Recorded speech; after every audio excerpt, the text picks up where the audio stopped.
Assalamualaikum warahmatullahi wabarakatuh. Kembali lagi di channel siaran cerita mistis. Cerita kali ini yang akan saya bawakan berjudul Pembantaian Satu Keluarga. Bagi teman-teman yang ingin membaca langsung ceritanya, nanti silakan saja kunjungi linknya yang akan saya sertakan di kolom deskripsi. Cerita ini ditulis oleh Kak Zufina Hauri. Semoga yang mendengarkan cerita ini diberikan kesehatan, banyak rezekinya, dan perlindungan yang maha kuasa. Amin ya robbal alamin. Sebelum kita masuk ke ceritanya, jangan lupa untuk like, comment, subscribe channel ini, dan tekan loncengnya agar kalian tidak ketinggalan update cerita terbaru dari kami. Tanpa basa-basi lagi, mari kita dengarkan.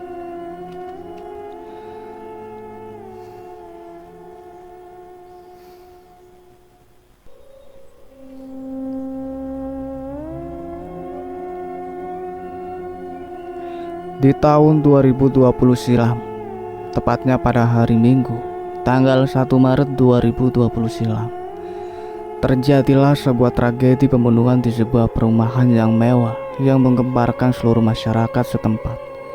Pasalnya, pembunuhan yang terjadi di rumah tersebut disebabkan juga oleh anggota keluarganya sendiri.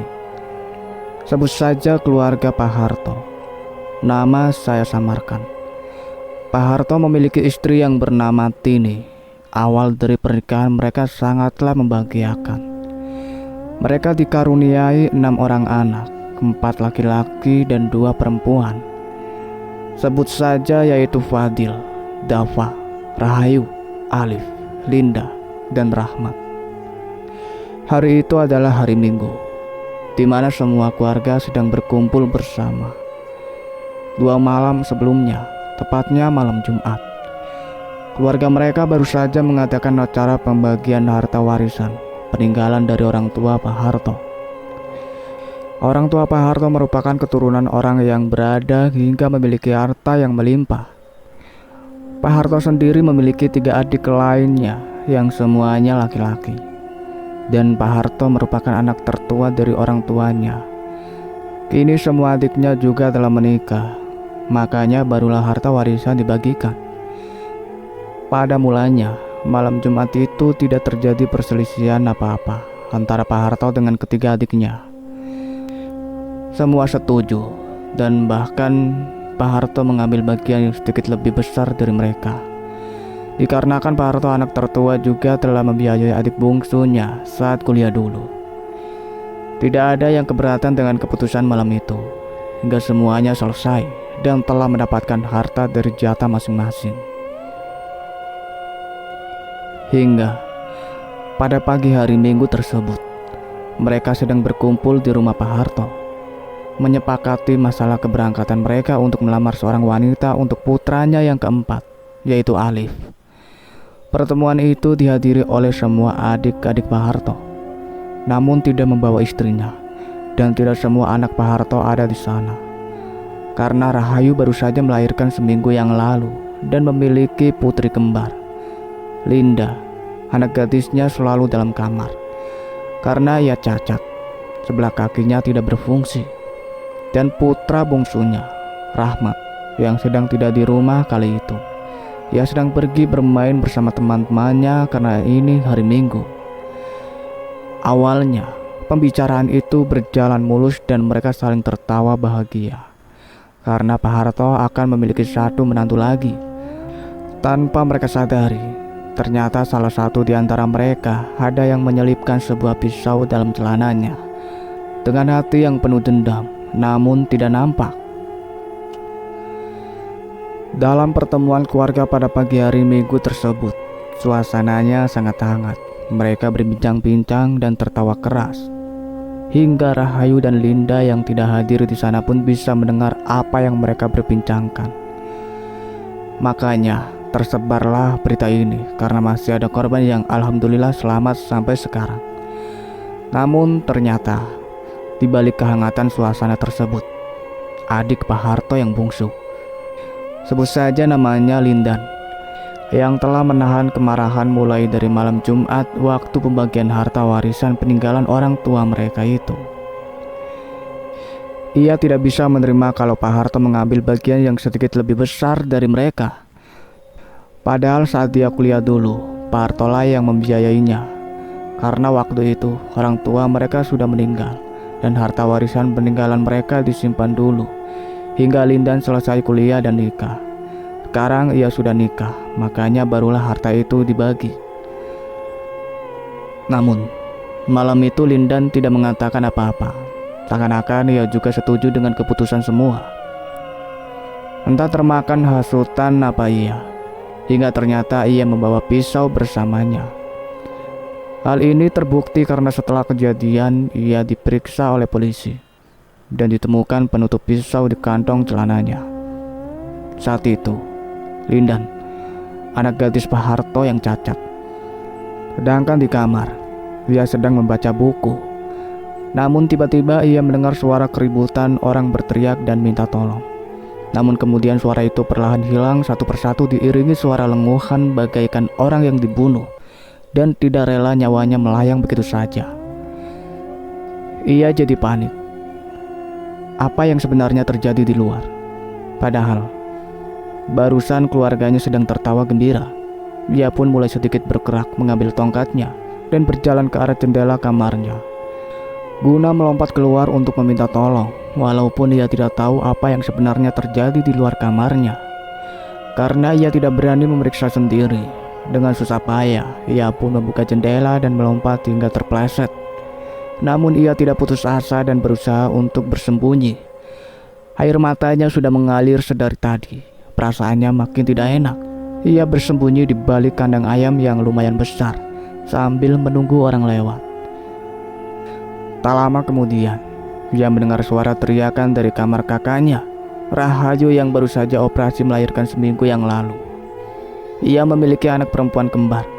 Ternyata, entah bagaimana Rahayu juga sempat melarikan diri lewat jendela kamarnya dengan cara melompat seakan-akan ia tengah dalam keadaan sehat padahal perutnya pun masih diperban. Ia menggendong satu bayinya yang berhasil diselamatkan. Sedangkan yang satunya lagi ternyata berhasil direbut oleh Lindan dan dibawa ke kamar mandi. Dipotong leher bayi tersebut dan dimasukkan ke dalam bak mandi yang airnya penuh. Hingga air di bak mandi tersebut merah darah. Rahayu tidak bisa melarikan diri lebih jauh dan hanya bisa bersembunyi di belakang rumahnya. Karena perutnya sudah bersimbah darah, jahitan luka operasinya kini telah terbuka kembali dan mengeluarkan banyak darah. Hingga Rahayu terkulai lemas dengan bayinya dalam pelukannya.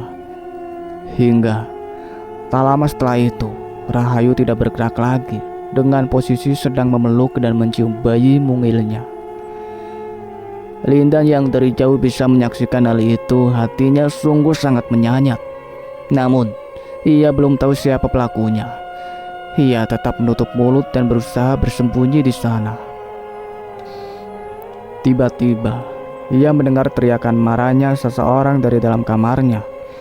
Ia mengintip dari celah-celah hingga tembus ke kamarnya lewat jendela. Ternyata pamannya sendiri yang melakukan ini. Ia melihat pisau yang penuh darah di pisau yang dipegang oleh pamannya tersebut. Linda menutup mulutnya agar tidak mengeluarkan suara sedikit pun. Ia sudah sangat bergetar hebat sedari tadi. Tak lama kemudian ia mendengar suara lenguhan pamannya. Karena pamannya itu masih berdiri hingga ia masih bisa menyaksikan dengan jelas apa yang sebenarnya terjadi di dalam kamarnya. Ternyata Lindan alias paman Linda yang membunuh keluarganya itu sekarang juga telah menusuk perutnya sendiri dengan pisau yang berada di tangannya. Tusukan pertama, ia belum tumbang, sekalipun darah telah menyeruak keluar dari perutnya yang telah terbuka akibat tusukannya sendiri. Kemudian, ia melanjutkan dengan tusukan kedua. Perlahan ia mulai tumbang dengan suara erangan keras menahan sakit. Hingga kemudian suara erangan itu lenyap. Mungkin pamannya sudah mati. Begitu pikirnya. Kini suasana di sana sangat senyap. Linda makin gemetaran karena melihat adegan tersebut. Pamannya yang telah membunuh keluarganya kini juga membunuh dirinya sendiri. Dengan sekuat tenaga, Linda berusaha merangkak untuk sampai ke depan rumahnya. Ia mendekati pintu gerbang dan mencoba berteriak meminta tolong kepada tetangganya. Tetangganya pun yang mendengar gedoran pintu gerbang dan suara teriakan minta tolong kini datang. Begitupun dengan orang yang lewat di jalan. Mereka pun berhenti karena melihat seseorang wanita yang terduduk sambil menggedor-gedor pintu gerbang dan teriak histeris meminta tolong. Tetangganya pun menanyakan apa yang sebenarnya terjadi. Namun Linda tidak dapat bercerita lagi.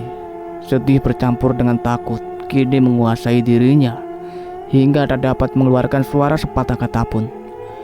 Dengan sangat gemetar, ia hanya menunjuk ke dalam rumahnya. Tetangganya yang bingung pun kini berusaha untuk membuka pintu gerbang dan mencoba menenangkannya. Bu Rahmi, salah satu tetangganya yang datang memeluk Linda dan mengusap punggungnya agar ia merasa sedikit tenang dan bisa bercerita. Di sana sudah banyak orang yang berkumpul. Kemudian Linda pun mengatakan beberapa kalimat. Paman Lindan telah membunuh keluargaku. Tolong bantu saya dan tolong telepon polisi sekarang. Belum sempat ia menceritakan semuanya, ia pun kini pingsan dalam pelukan Bu Rahmi karena ia sudah sangat ketakutan. Menurut keterangan dari tetangganya, mereka pun langsung menelpon polisi terlebih dahulu karena mereka berpikir bahwa Lindan masih hidup dan sekarang masih di dalam rumah. Jadi mereka takut untuk langsung memeriksanya ke dalam, takut mereka juga kena imbasnya. Bu Rahmi pun mencoba menyadarkan Linda dari pingsannya. Dan sekitar 10 menit kemudian, datanglah polisi karena kebetulan kantor polisi daerah itu tidaklah terlalu jauh. Para tetangganya pun mengungkapkan apa yang disampaikan oleh Linda tadi sebelum ia pingsan. Dan belum sempat polisi mengambil tindakan, kini Linda telah sadar dan bangun. Polisi pun duduk di depannya dan menanyakan apa yang sebenarnya terjadi. Paman Lindan sudah membunuh semua keluargaku yang ada di dalam rumah. Kemudian ia juga membunuh dirinya sendiri. Paman Lindan sekarang di dalam kamarnya. Entah masih hidup atau sudah mati. Yang pasti tadi ia juga menusuk perutnya sendiri. Semua orang yang berada di sana tercengang mendengar yang dituturkan oleh gadis polos itu. Polisi pun dengan sigap langsung bergegas ke rumah Linda, mendobrak pintu dan masuk ke dalam. Kini tampaklah pemandangan yang sangat mengerikan. Mayat tergeletak di mana-mana, di sofa, meja, sudut ruangan, dan darah telah membasahi sekujur lantai. Ruang tamu tersebut telah bersimbah darah. Linda yang dibantu berjalan oleh Bu Rahmi pun tercengang melihat kondisi keluarganya. Ia lagi-lagi hampir pingsan. Ia terduduk lemah dengan air mata yang telah mengalir lagi. Ia tak sanggup melihat keadaan keluarganya begini. Ia berteriak histeris dan menangis sejadi-jadinya. Polisi pun memeriksa kondisi seluruh korban dan ternyata semua sudah meninggal karena mengalami luka tusukan yang sangat dalam. Semua ditusuk kecuali Pak Harto yang di lehernya digorok. Polisi pun menghampiri Linda dan menanyakan di mana kamarnya. Linda menunjukkan dengan jari yang sangat gemetar. Polisi pun langsung bergegas masuk ke kamar yang ditunjuk oleh Linda. Dan benar saja, mereka menemukan tubuh Linda di sana yang juga memiliki luka 2 tusukan di perutnya. Setelah memeriksanya, yang bahwa dia sudah mati, kemudian polisi memeriksa seluruh pakaiannya. Dan di dalam kantong celana ditemukan sebuah penutup pisau dan HP. Polisi memeriksa HP Linda dan menemukan sebuah chat di WA dengan istrinya. Aku akan membunuh mereka sekarang juga. Aku sama sekali tidak bisa terima dia mengambil harta yang lebih banyak. Istrinya membalas chat tersebut. Jangan lakukan itu sudah keterlaluan. Dan ingatlah apa yang akan terjadi selanjutnya. Jika kamu membunuh mereka, kamu bisa dipenjara seumur hidup. Lindan membalas, aku tak peduli. Kemudian ada beberapa panggilan yang tak terjawab dari istrinya. Dan terjawablah mengapa Lindan membunuh semua keluarganya hari itu. Setelah polisi memeriksa keadaan tersangka, kemudian polisi pun keluar dari kamar itu untuk menggeledah seluruh penjuru rumah. Karena bisa saja ada korban lain di ruangan yang berbeda. Linda menyuruh polisi untuk masuk ke kamar kakaknya Rahayu. Ia menceritakan tentang keadaan kakaknya itu yang ia lihat tadi saat kakaknya mencoba melarikan diri. Polisi langsung saja masuk ke dalam kamar Rahayu dan meriksanya seluruh penjuru kamar. Karena menurut keterangan dari Linda, kakaknya memiliki putri kembar. Dan yang ia lihat tadi dalam gendongan kakaknya cuma ada satu bayi.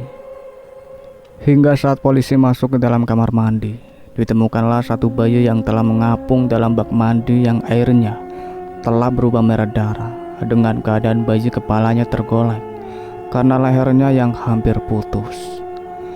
Polisi langsung mengambil sang bayi yang baru berumur 1 minggu dan masih dalam balutan kain bedong bayi tersebut. Namun kini telah berhenti bernafas. Linda langsung saja mendekati sang keponakan dan membelainya lembut dengan air mata yang tiada berhenti sedari tadi. Ia kehilangan kata-kata saat melihat bayi yang tak berdosa ini pun kena imbasnya. Kemudian Linda pun menyuruh polisi untuk ke belakang rumahnya untuk melihat kondisi sang kakak dan bayinya yang satu lagi. Ia pun tertati-tati dibantu oleh Bu Rahmi melewati pintu belakang rumah.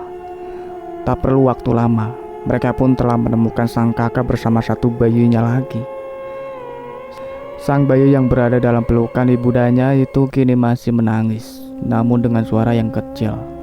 Bayi itu masih hidup dengan keadaan yang sudah lemah, mungkin karena terlalu lama menangis, dan juga balutan kain bedongnya yang telah berlembur darah ibunya. Linda kembali terjatuh saat melihat kondisi sang kakak dengan perut yang telah terbuka lagi dan mengeluarkan banyak darah. Kakaknya pun telah pergi untuk selamanya meninggalkan satu bayinya yang masih terus menangis. Kak, berbahagialah kakak. Demi menyelamatkan bayimu, kakak melupakan keadaan kakak. Linda janji akan menjaga bayi kakak jika Allah menghendaki ia panjang umur, kak. Semoga kakak dan seluruh keluarga kita menjadi penghuni surga, kecuali Paman Lindan yang terlambat itu. Tutur Linda sambil terisak, bercampur antara sedih dan marah. Ia pun mengambil alih untuk menggendong sang keponakan yang kini telah yatim piatu karena ayahnya juga ikut terbunuh. Ia mencium kening sang bayi yang malang yang terus berkedip dan menangis. Linda hampir kehilangan seluruh kekuatannya untuk berdiri. Kini ia telah sendiri. Bagaimana caranya ia menjalani hidup sendiri dalam keadaan yang seperti ini? Apalagi ia memiliki satu adik laki-laki lagi. Ia di manakah adiknya saat ini? Namun, ia yakin bahwa adiknya tidak ada di rumah. Polisi pun mengangkat jenazah Rahayu dan memasukkan ke dalam rumah bersama dengan jenazah yang lainnya. Kini rumah itu telah berdatangan banyak orang, mulai dari keluarganya sendiri bahkan tetangga-tetangganya kini telah hadir. Polisi ingin membawa seluruh jenazah korban ke rumah sakit dan dimandikan di sana karena keadaan korban yang begitu mengerikan. Maka, beberapa ambulan pun datang dan membawa jenazah korban ke RSUD terdekat, kecuali jenazah Lindan yang dipulangkan ke rumahnya sendiri. Setelah semua korban dibawa, para tetangga pun langsung membersihkan rumah tersebut, membersihkan semua darah. Karena setelah dimandikan dan dikafankan, jenazah akan dibawa pulang kembali ke rumah untuk disolatkan dan dikebumikan. Tak lama, Rahmat, sang adik bungsu pun pulang sambil menangis dan langsung memeluk Linda. Ia diberitahukan orang bahwa keluarganya telah meninggal. Linda pun mencoba untuk menenangkan sang adik meski ia sendiri sebenarnya tidak kuat. Singkat cerita, setelah kejadian hari itu, jadi seperti biasa selama 7 hari, akan ada banyak tamu yang berdatangan. Malam pertama setelah kejadian itu, saat Linda sedang tidur dengan adiknya dan juga sang bayi kakaknya, seakan-akan Linda dibangunkan oleh kakaknya Rahayu. Ia datang untuk meminta anaknya satu lagi karena ia tidak ingin merepotkan sang adik yang bahkan untuk mengurus diri sendiri saja sangatlah susah. Linda bagaikan bermimpi namun bagaikan kenyataan. 3 malam berturut-turut ia bermimpi bahwa kakaknya Rahayu datang ingin mengambil sang buah hati. Hingga hari ketiga kejadian tersebut, mulai dari pagi sang bayi demam tinggi dan terus menangis. Hingga saat menjelang sore, sang bayi pun juga mengembuskan nafas terakhirnya dalam pelukan Linda. Kini, tinggallah Linda dengan adiknya Rahmat. Namun mereka tidak tinggal di rumah itu, melainkan di rumah bibinya, adik dari ibunya. Dan rumah mewah itu saat ini kosong. Bahkan seringkali orang-orang yang dekat atau lewat rumah itu mendengar teriakan memilukan. Terlebih pada waktu malam, dan tidak ada lagi yang berani menghampiri rumah itu sekarang.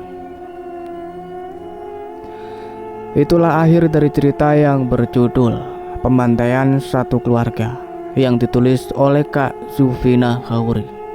Terima kasih banyak untuk kalian semua yang sudah setia mengikuti cerita ini sampai selesai. Nantikan cerita terbaru lainnya dari kami. Sebelum saya pamit, jangan lupa untuk like, comment, subscribe channel ini, dan satu lagi bunyikan loncengnya. See you in the next video. Wassalamualaikum warahmatullahi wabarakatuh.